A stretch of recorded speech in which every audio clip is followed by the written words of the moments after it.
Drama की शुरुआत में हम दो बच्चों को देखते हैं, एक छोटा लड़का और एक छोटी लड़की जो चर्च के बाहर खेल रहे होते हैं। मस्ती मस्ती में लड़का लड़की से शादी कर लेता है और उससे कहता है, आज से तुम सिर्फ मेरी हो। फिर सीन कट होता है एक स्कूल में, जहाँ ब्रेक टाइम के दौरान स्टूडेंट्स अपनी क्लासरूम से बाहर आ रहे होते हैं। यहीं हम तीन लड़कियों से मिलते हैं जो कॉमिक्स पढ़ रही होती हैं, जबकि स्कूल में कॉमिक्स लाना स्ट्रिक्टली मना होता है। उनमें से मेन फीमेल लीड सुसी भी होती है, जो स्कूल की टॉप स्टूडेंट है और हमेशा फर्स्ट रैंक करती आई है। एक ऐसा रिकॉर्ड जो आज तक कोई तोड़ नहीं पाया। अचानक स्टूडेंट्स के बीच एक हंगामा हो जाता है। लड़कियां धीरे धीरे बातें करने लगती हैं जब वे एक लड़के को चलते हुए देखती हैं। ये लड़का इवान होता है, जो रिसेंटली इस स्कूल में ट्रांसफर हुआ होता है और मेन मेल कैरेक्टर है। सुसी की एक क्लासमेट इवान की गुड लुक्स देखकर बिल्कुल मेस्मराइज्ड हो जाती है और उसे घूरती ही रहती है। जब इवान वहाँ से चला जाता है तो वह क्लासमेट सुसी से पूछती है, तुमने उसे नोटिस क्यों नहीं किया? तुम हमेशा इतनी लॉस्ट क्यों रहती हो? तब एक और लड़की बोलती है, सुसी कभी डिस्ट्रैक्ट नहीं होती। इसी बीच एक टीचर उन लड़कियों को कॉमिक्स पढ़ते हुए देख लेता है और उनकी तरफ बढ़ने लगता है। जल्दी जल्दी एक लड़की कॉमिक्स सुसी के हाथ में देकर भाग जाती है और सुसी अकेली टीचर के सामने रह जाती है। टीचर समझता है कि कॉमिक्स सुसी ही पढ़ रही थी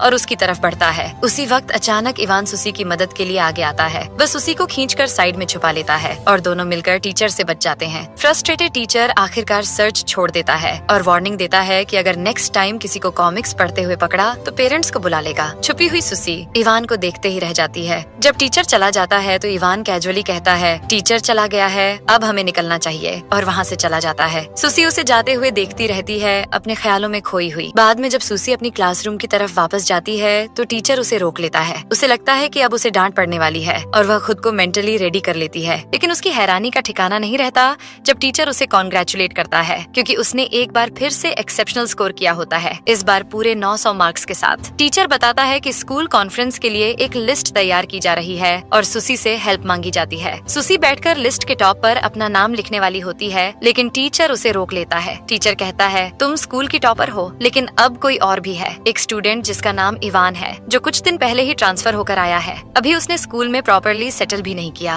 और फिर भी एग्जाम में टॉप कर लिया। लेकिन तुम डिमोटिवेट मत होना, मुझे पूरा यकीन है कि सेमेस्टर के एंड तक तुम अपनी पोजीशन वापस ले लोगी और इवान को पीछे छोड़ दोगी। सुसी कोई जवाब नहीं देती। वह चुपचाप लिस्ट पर इवान का पूरा नाम लिखने लगती है। लिखते वक्त उसे अपना बचपन याद आ जाता है, जब उसने पहली बार उस नाम को स्पेल करना सीखा था। इवान का नाम बिल्कुल उसी नाम जैसा था जो उसके चाइल्डहुड क्रश का था, वही लड़का जिसने चर्च के बाहर मस्ती मस्ती में उससे शादी की थी। और अब जब इवान ने रिसेंटली उसकी मदद की थी, वह एक बार फिर से उसका क्रश बन चुका था। सुसी को एहसास होता है कि वह इवान को और भी ज्यादा पसंद करने लगी है। रैंकिंग बोर्ड डिस्प्ले होता है और स्टूडेंट्स एक्साइटमेंट के साथ डिस्कशन करने लगते हैं। एक एक करके सब वहाँ से चले जाते हैं, लेकिन सुसी वहीं रुक जाती है और खुशी खुशी